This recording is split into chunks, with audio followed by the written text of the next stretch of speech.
¿Qué es el psicoanálisis? ¿Qué es una pulsión? I started my professional activity as a neurologist. Sur le mot d'esprit, qu'est-ce qu'il dit d'autre? My name is Sigmund Freud. De Jacques Alain Miller llamado Los signos del goce, SILET. Comme ça, parenthèse, comme ça. Cuando los seres humanos son despertados comparten el mismo mundo, pero que cuando duermen cada uno tiene el suyo.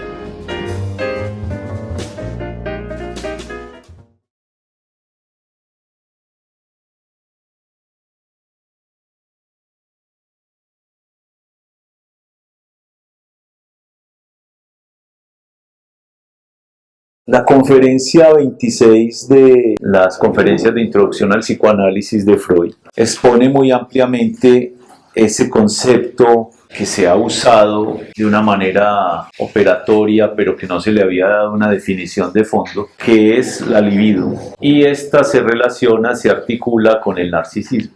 Freud entonces comienza a hacer como primero un inventario de lo que ha hablado sobre estos par de conceptos para enseguida hacer precisiones que son diversas, tanto en la psicopatología de la psicosis, paranoia, demencia precoz, melancolía, como en estados como el duelo, la ambivalencia, la elección de objeto amoroso, es decir, es un abanico bastante amplio de dónde actúa la libido y cuáles son sus mecanismos.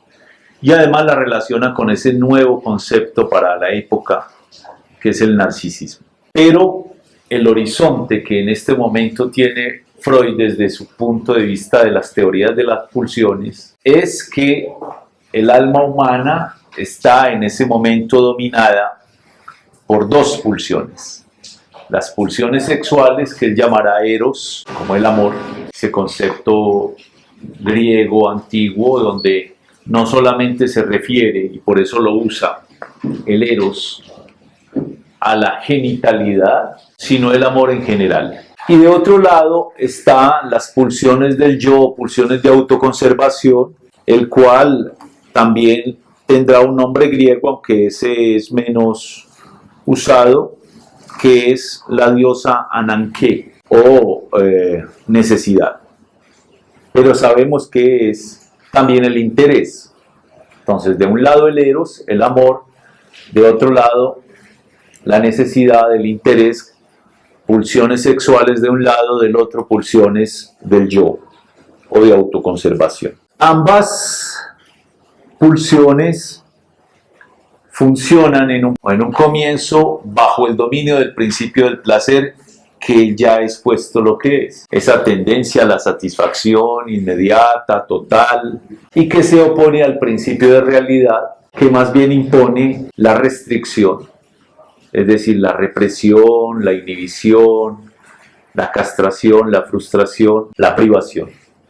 Esa es la realidad que restringe las satisfacciones pulsionales del sujeto. Ahora bien, hay una articulación, un enlace entre las pulsiones sexuales y la angustia, mientras que no las hay entre las pulsiones de autoconservación con dicha angustia. Es decir, cuando un sujeto tiene hambre, tiene sed, eso no se le transforma en angustia, se le puede transformar más bien en acción para ir a buscar el objeto de la satisfacción de esas necesidades o de esas pulsiones de autoconservación. El llanto, la demanda o la acción para la consecución de los objetos. Mientras que le llama la atención a Freud, desde el punto de vista de las pulsiones sexuales, no siempre empujan al sujeto a la acción, porque al contrario de las de autoconservación, hay una parte de las pulsiones sexuales que se satisfacen en la fantasía, en la imaginación. Pero hay otra parte que no, y que sigue empujando, y que ya no basta la fantasía. Entonces el sujeto puede recurrir, por ejemplo, a la masturbación, al autoerotismo, acompañado de dichas fantasías, pero eso va a producir lo que él ya dijo la vez pasada, neurosis actuales, como lo que hoy llaman el estrés, como lo que él llamaba en la época ese tipo de neurosis que las diferenciaba desde la psiconeurosis, que sí necesitaban un antecedente pasado. Y si aún persiste la insatisfacción sexual, lo que no pasa con el hambre y la sed, esa libido no satisfecha se transforma en angustia. Y es lo que aparece enseguida bajo la forma de histeria de angustia. Entonces, por eso él ponía en las neurosis actuales la insatisfacción que termina siendo la masturbación, porque ahí hay un plus que queda flotando. No fue suficiente. Los métodos anticonceptivos de la época además también imponían esa insatisfacción, el coitus interruptus, y todo eso daba la neurastenia, que era el cuadro con el cual se entendía, por ejemplo, las neurosis actuales. Y si no, la angustia. Ustedes ven que él ha analizado en conferencias anteriores una serie de ejemplos donde se muestra que esa insatisfacción se transforma en síntomas y de esos síntomas producen una angustia considerable. Ahora bien, él avanza en una definición de la libido como algo estrictamente ligado a la pulsión sexual, más que a las pulsiones de autoconservación. Es decir, que la libido es una cualidad de las pulsiones sexuales, y en cambio de las pulsiones del yo de autoconservación podemos hablar del interés. Ahí tenemos la oposición. Pulsión sexual, libido; pulsiones de autoconservación o del yo, interés. Tenemos más interiorizado para nosotros, más claro lo que es un interés. Por eso es que él diferencia el egoísmo, donde el yo cuida sus intereses y está pendiente de que hayan objetos de su interés, colecciona los objetos de su interés, los tiene a la mano, o en la vida trabaja para conseguirlos, o los roba. En todo caso, ahí hay una motivación consciente del yo en la adquisición. Y del otro lado están los objetos libidinales, que podemos decir son los objetos del amor o de la satisfacción. Por eso él puede llegar a hacer esa diferenciación tan grande entre las pulsiones del yo y las pulsiones sexuales, y eso incluso lo lleva a elucidar esa dimensión psicopatológica tan importante entre las neurosis de transferencia y las neurosis que después él va a llamar narcisistas, pero que hoy conocemos con el nombre de psicosis. Hay pues un momento donde las pulsiones sexuales entran en pugna con las pulsiones de autoconservación en esa diferencia tan grande. Entonces dicen, las neurosis de transferencia, es decir, la histeria, la neurosis obsesiva, las fobias, se logra sin dificultad diferenciar estas pulsiones, y a las investiduras energéticas del yo, que el yo dirige a los objetos de sus aspiraciones sexuales, las llamamos libido, y en cambio a las otras, que son enviadas por las pulsiones de autoconservación, las llamamos interés. Ya eso es una definición. Freud pensaba que el psicoanálisis como psicoterapia es eficaz si y solo si se establece lo que se llama la transferencia. Bástenos decir que se trata de un fenómeno mediante el cual un objeto del pasado, por ejemplo los padres, que son investidos de amor o de odio, o de ambos, en la situación analítica, en la terapia psicoanalítica, esos afectos y esas representaciones ligados a esos objetos, a esas imagos infantiles, se transfieren sobre la persona del analista. Y comienzan a tratar el analista en la actualidad como si fuese el padre o la madre de la infancia o cualquier otra figura del pasado. Es decir, que la terapia psicoanalítica con las neurosis es posible siempre y cuando haya transferencia. Es lo que llaman neurosis de transferencia, susceptibles de ser tratadas bajo la transferencia. No hay clínica sin transferencia. Y es importante traer esto en este punto porque él le da la impresión que hay otro tipo de neurosis que él llama narcisistas, la psicosis, diríamos hoy, pero que aquí llama demencia precoz, paranoia e incluso esquizofrenia, no transfieren sobre el analista esos sentimientos. Por eso Freud pensaba que el psicoanálisis no podía ser eficaz en el tratamiento de la psicosis. porque los unos podían transferir, los otros no. Las neurosis de transferencia justamente transfieren sobre el analista todos esos sentimientos. La psicosis, toda esa investidura libidinal la introvierte, introversión, la recoge de los objetos hacia el yo. Y esto es un punto de diferencia esencial en las neurosis y en la psicosis. O sea, el psicótico esencialmente se ama a sí mismo, ama su yo, mientras que el neurótico es capaz de amar al otro e incluso de manera desmedida hasta amarse muy poco a sí mismo. Claro, después vendrán otros psicoanalistas como Melanie Klein, Jacques Lacan. Por ejemplo, Lacan escribe un pequeño texto fundamental que se llama Sobre una cuestión preliminar a todo tratamiento posible de la psicosis. Porque vemos que la entrada de Freud al psicoanálisis es por la histeria, es decir, por la neurosis de transferencia. Él era médico, neurólogo, comenzó Freud a ocuparse de la histeria, neurosis de transferencia, pero la entrada de Lacan es distinta porque es médico y psiquiatra antes de ser psicoanalista, y en psiquiatría tuvo mucha experiencia a nivel de hospitales y se dio cuenta, sobre todo en su tesis de medicina, sobre el caso M. M en francés quiere decir amada, y no es gratuito que tenga ese nombre, puesto que precisamente allí él descubre que sí hay una posibilidad de tratamiento de la psicosis con el psicoanálisis, porque algo se transfiere por parte del psicótico hacia el analista, así sea una transferencia loca, paranoica, persecutoria, erotómana. Eros, de nuevo, una erotomanía. Pero volvamos al texto de Freud. Reconoce entonces el mérito a Abraham de haber intercambiado ideas con él sobre la demencia precoz, que es incluida dentro de la psicosis, y donde dice, en ella falta la investidura libidinal de los objetos. Y por eso hay una reversión sobre el yo que se traduce en un delirio de grandeza. Soy Napoleón. Pues si alguien viene a decirnos que es Napoleón o que es el enviado de Cristo, ustedes ven que siempre es como una figura grande, emblemática, la encarnación de Moisés, la encarnación de Buda.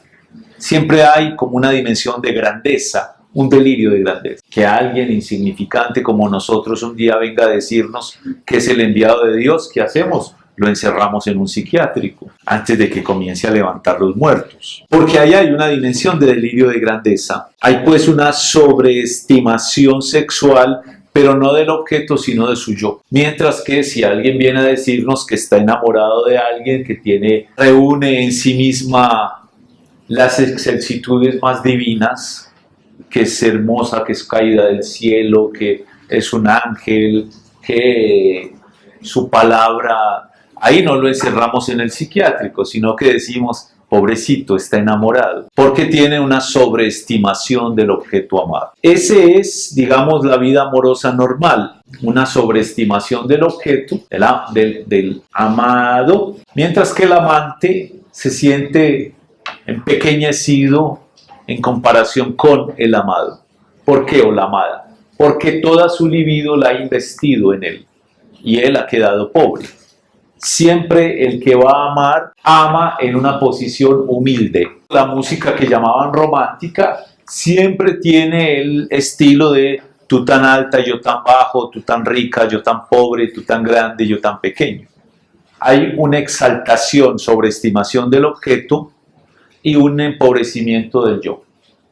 El amante siempre se avanza humillado, empequeñecido, humilde, castrado. En cambio, el que se ama a sí mismo, el que está investido de narcisismo, que es la traducción del amor a sí mismo, está completico, se siente grande, autosuficiente, no ama a los demás son pequeñas cosas en relación a su enorme dignidad. Ahí tenemos entonces una basculación libidinal entre el amor a los otros y el amor a sí mismo. Freud retoma acá, en esta conferencia, algo de lo cual yo ya había hablado antes, y es esa metáfora de la ameba, una metáfora biológica para decir cómo la ameba tiene un núcleo, podemos decir, y una sustancia gelatinosa alrededor del núcleo que podemos llamar amor del yo. Es como el huevo. La yema sería el núcleo, el yo, y la clara sería las investiduras libidinales del yo. Pero la ameba además se extiende hacia otro objeto para retomarlo, se llaman los pseudópodos, y ahí podríamos hablar de la libido de objeto, que inviste el objeto y lo retrae al núcleo. Entonces Freud diferencia el amor a sí mismo, narcisismo, y el amor de objeto como libido objetal. Como hay además de la separación que tenemos de la pulsión sexual y la pulsión de autoconservación, a veces se intrincan, se apoyan y se dirige hacia el objeto no solamente la libido sexual, sino también el interés. Y el otro nos interesa, y no nos interesa solamente a nivel sexual, sino que nos interesa a nivel de otros elementos. Por eso él puede llegar a decir que el narcisismo es el complemento libidinal del egoísmo, o el egoísmo del narcisismo, porque están intricados. Cuando en un mismo objeto se encuentra, digamos, la posibilidad de satisfacción de la sexualidad y las pulsiones de autoconservación. Eso incluso llega lejos, porque nos diferencia dos tipos de amor. La elección de objeto amoroso es posible por dos vías. Por la vía, por ejemplo, del interés. No es la connotación social que tenemos de que es un amor interesado. Todo amor es interesado, porque en él se aspira a encontrar la satisfacción, no solamente libidinal, digo, sino una satisfacción de incluso necesidades. Freud diferencia el amor anaclítico de apoyo, que también tiene raíces edípicas. Por ejemplo, la mujer que elige un hombre protector. Me decía alguien, es que cuando, es muy hermosa la frase, cuando él me abraza siento como que hay un castillo que me rodea. Es decir, nada le pasa. Sí, el lenguaje de los enamorados es muy bobo, pero así es. Es el sentimiento de sentirse como en los brazos del papá, protegida, nada le va a pasar. Siempre va a tener a alguien que responda, que le cuide, que le dé refugio. Fíjese que es un amor muy infantil en el fondo, porque tiene el padre como modelo. O el hombre que elige la mujer que alimenta. Ustedes ven que en el cortejo amoroso no faltan las invitaciones a comer, y eso está ahí codificado como si nada en todas las culturas, pero el comer es una función importante no solamente desde la autoconservación, sino nutrir al otro, como la madre está encargada de nutrir al hijo. Entonces puede ser que sean amigos, pero desde ese día que ella le cocinó, él encontró una sazón especial y dijo, eres la mujer de mi vida. Y ustedes ven la querella que hay entre las suegras y las nueras, de que ella sí le hace la sopita como a usted le gusta. Sí lo cuida, porque está como muy, muy flaco. En cambio, si está gordo, dice, le van a causar sobrepeso, mijo. Entonces, siempre es un no era. Por eso se llama la nuera. No era esa, ni era la otra, porque la única mujer sería la madre. Pero ahí tenemos relaciones de tipo anaclítico. Fíjese que son intereses. El interés, la protección, el interés de la protección, el interés del mantener al otro, el de protegerlo de los peligros externos, de la frustración, etcétera, o el alimentar, el nutrir, el mimar, el tratar. Los amantes se tratan como niños, entonces incluso hablan en un lenguaje infantil. Es ridículo cuando el otro lo escucha, pero entre ellos piensan que es muy tierno, incluso ni siquiera articulado, sino como se le habla al bebé. Ay, mi amor, si comió bien, si ya comió. Pues uno, ¿qué le importa si ya comió? Está grande, pues debe comer. Pero le pregunté, ¿y ya comió? ¿Y si durmió bien? Pues como si fuera un papá o una mamá dirigiéndose a los hijos. Pero existe la elección de objeto narcisista. Y la elección de objeto narcisista es elegir el objeto conforme al yo como modelo. Hay 4 vertientes. Elegir al otro porque se me parece. Es muy corriente ver esto en los adolescentes, que el otro es elegido porque es como yo.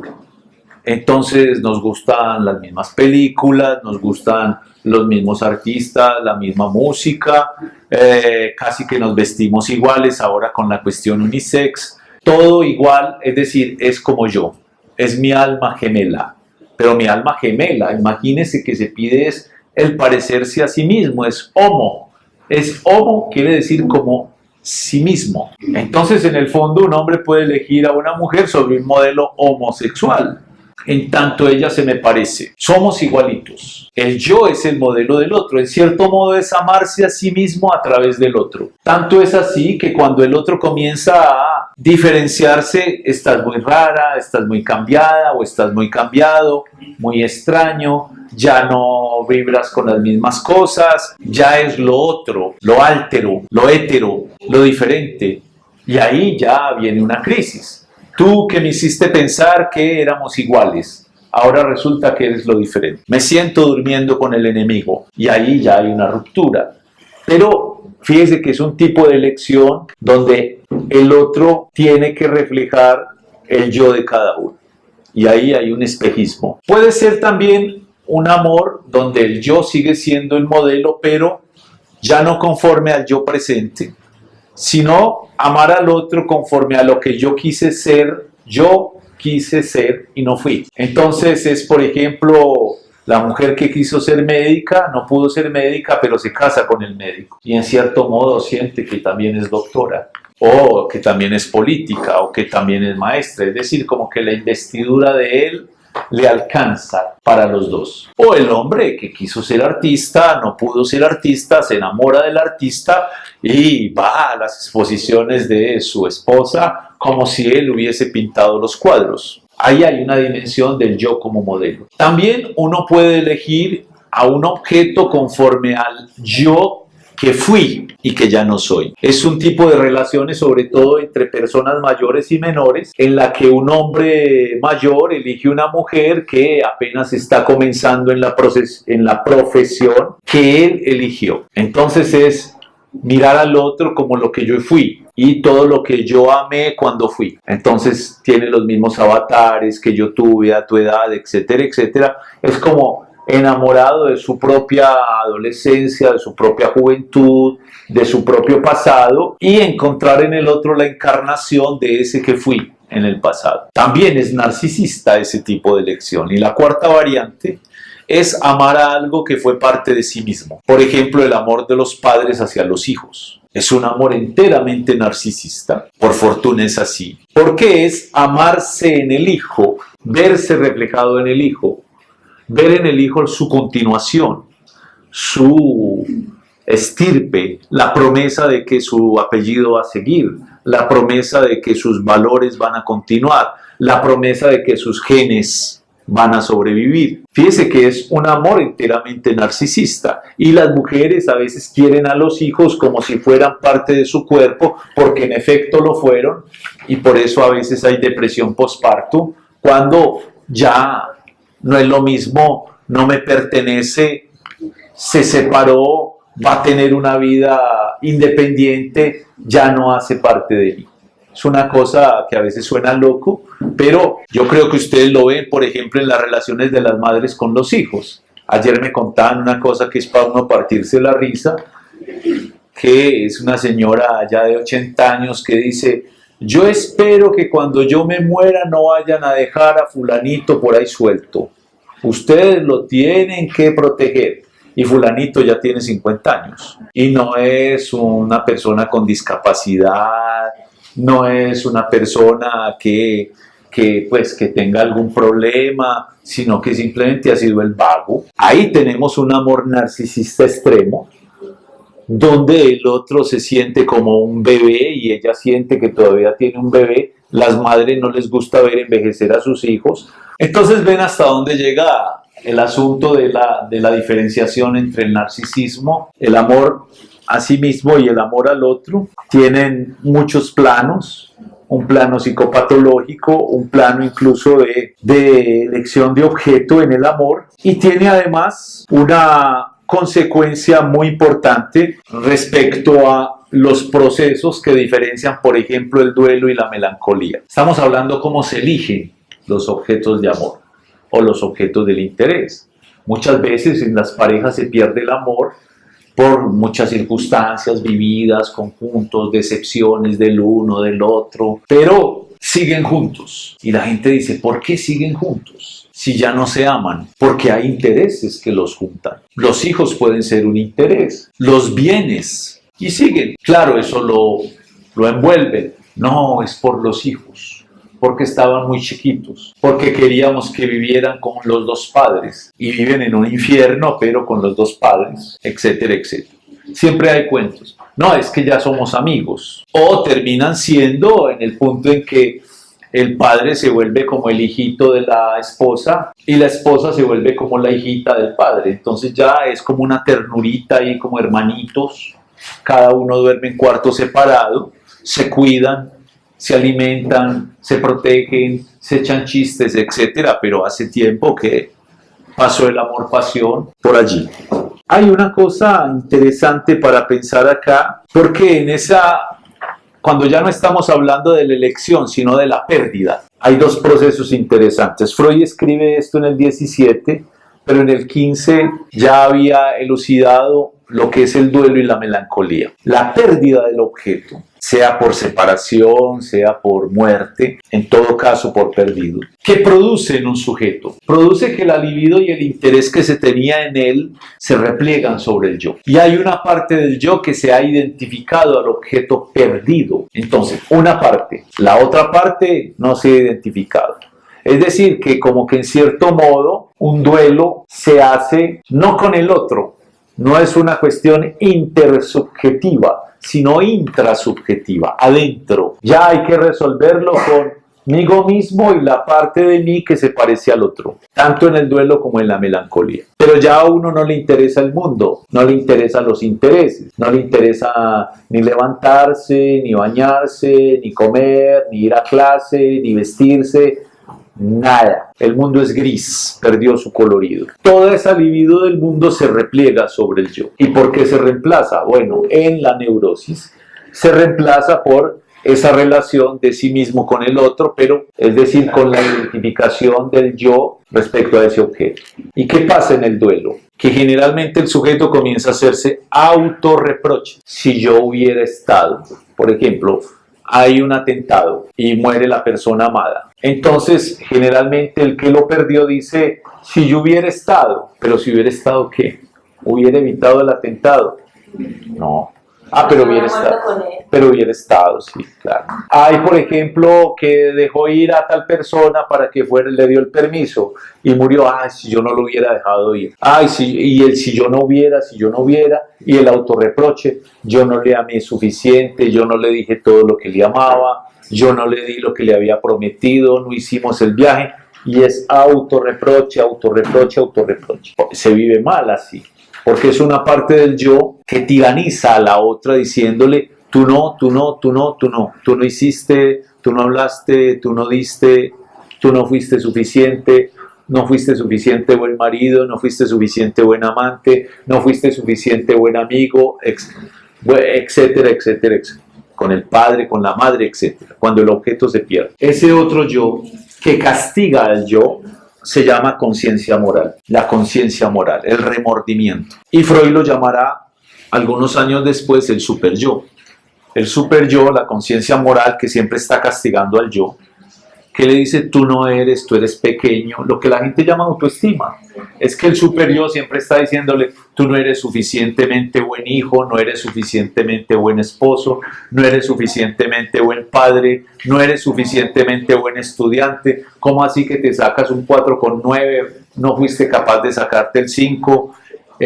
O cuando sacas 5, no, eso te lo regalaron, no te lo merecías. Ahí hay una dimensión así muy, muy mortífera. Pero entonces, ¿qué pasa en el duelo? En el duelo pasa que finalmente el sujeto descubre un día que esa sobreestimación que está haciendo del objeto, a costa de su propia pequeñez y de su propia culpa y su conciencia moral, a costa de esos autorreproches. En el fondo, dice Freud, esos autorreproches son reproches al objeto que se fue. En el fondo, lo que se le está reprochando de esa parte del yo hacia la otra identificada con el objeto es traducido así: yo no le amé suficientemente. Eso en realidad quiere decir, el otro no me amó suficientemente. Tanto es así que me dejó. Claro, el otro no eligió morirse, pero el hecho de morirse deja al sujeto en unas circunstancias que hubiese querido no fuesen así. Pero estamos ahí hablando del duelo normal y que después simplemente se reemplaza. Se murió el novio, pasa 1 año, 2 años y luego comienza a interesarse en otro novio. ¿Es que él va a reemplazarlo? No, es irreemplazable. Pero de todas maneras ahí hay un otro que puede venir al lugar de sin reemplazarlo en todo. Es difícil llegar en el lugar de otro que se murió. Llegar en el lugar de otro que dejó, sí, porque fue malo, te dejó y ahora vengo yo que nunca te dejaré. Pero otro que se murió es difícil porque como hay esa idealización del otro. Por ejemplo, cuando en una casa se muere un hermanito y viene el otro y le ponen el mismo nombre. Horrible, porque siempre es vengo a reemplazarlo. Trabajé con alguien que era así y él a los 7 años decía, ¿por qué en la casa hay cuadros del hermanito muerto y de él no? Pues, y él llevando el nombre del hermanito muerto. Es una cosa como si él fuera la encarnación del otro y entonces su sí mismo no valía por sí mismo, sino porque era el reemplazo del otro. Digamos que ahí, en el duelo, de manera normal, se vuelven a reinvestir los intereses y la libido sobre el nuevo objeto. Es cruel decirlo, pero se supera un duelo cuando se reemplaza al muerto. A rey muerto, rey puesto, listo, la vida continúa. Como el novio, ¿sí? O como cualquier otro objeto que se muere. Incluso la mascota. Se le hace duelo, ya las mascotas pueden llegar a tener un valor libidinal tal que se les hace duelo. Es que hace parte de la familia y ya hay rituales funerarios. Pero la melancolía es que nunca, y tal vez ese sea el caso del que hablaste en la película, eso logra superarse. Entonces ya el sujeto se queda toda la vida en relación con el muerto, que nadie podrá reemplazarlo en la existencia, nadie podrá venir a ocupar su lugar, ni en el interés, ni en lo erótico, ni en la pulsión sexual, ni en la pulsión de autoconservación. Entonces, ¿qué pasa? Que se va carcomiendo tanto el mismo sujeto con los autorreproches que termina suicidándose. Matar al muerto, pero al mismo tiempo se mata a sí mismo. Hay gente que se muere de melancolía. Se murió el papá y ella no fue capaz de vivir sin él y a los 2 meses, 6 meses, el año se muere detrás. Ahí hay una cosa de morirse con el otro, como una dimensión abnegada del amor. Eso es porque nunca se pudo la libido replegada volverla a investir en nuevos objetos, volver a encontrar nuevos intereses en el mundo. Ustedes ven entonces cómo se puede aquí articular en consecuencia lo que es la teoría de la libido con la teoría del narcisismo y las basculaciones de la libido de un objeto a otro, tanto en la patología como en el amor y en los procesos corrientes del duelo, como en la paranoia, la melancolía y otras estructuras patológicas donde nunca esa dimensión vuelve a reemplazarse, ni siquiera por objetos fantasmáticos. Eso, por ejemplo, es una diferencia radical entre neurosis y psicosis. Digamos, hay momentos de tristeza, de repliegue, de reflexión, de duelo, pero enseguida él vuelve y sale, mientras que el otro ya no es solamente alguien que es solitario por un tiempo, sino que ya se queda como el anacoreta encerrado de por vida en su propio infierno de angustia.